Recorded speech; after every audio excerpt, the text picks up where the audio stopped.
Now, I've touched on this earlier, that gender identity is a new category that has been included in the proposed changes as being protected from discrimination under Title IX.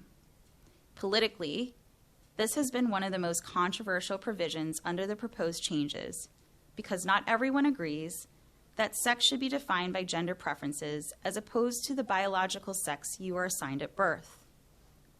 Again, there were 235,000 comments submitted during the notice and comment period, and the issue of gender identity was raised quite a lot.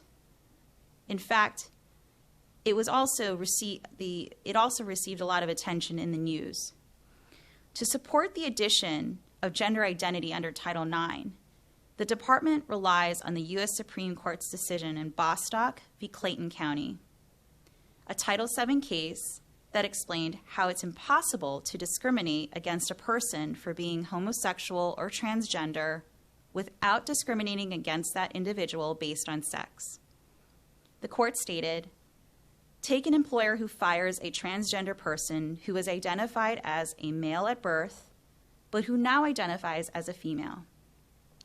If the employer retains an otherwise identical employee who was identified as female at birth, the employer intentionally penalizes a person identified as male at birth for traits or actions that it tolerates in an employee identified as female at birth." While the Bostock decision involved an analysis of Title VII, it should be noted that courts often look to Title VII case law when deciding Title IX cases, given that Title IX was modeled after Title VII. While this is the first time gender identity will be codified under Title IX, this is not the first time the department has attempted to protect gender identity under Title IX. Gender identity was previously covered by guidance documents issued by the Obama administration. But these guidance documents were revoked by the Trump administration and replaced with guidance stating that sex is based on one's biological sex assigned at birth. These documents were then revoked by the Biden administration.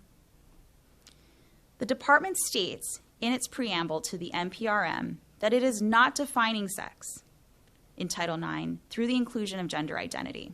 In fact, the department states that it will allow the states to decide how they want to define sex. As an example, the department states that it will not dictate whether states must add non-binary as a sex characteristic, and will leave it up to the states to determine whether they will do so. That said, the addition of gender identity as a protected category under Title IX effectively does define sex, because Title IX will preempt any state law, for example, that does not protect non-binary students.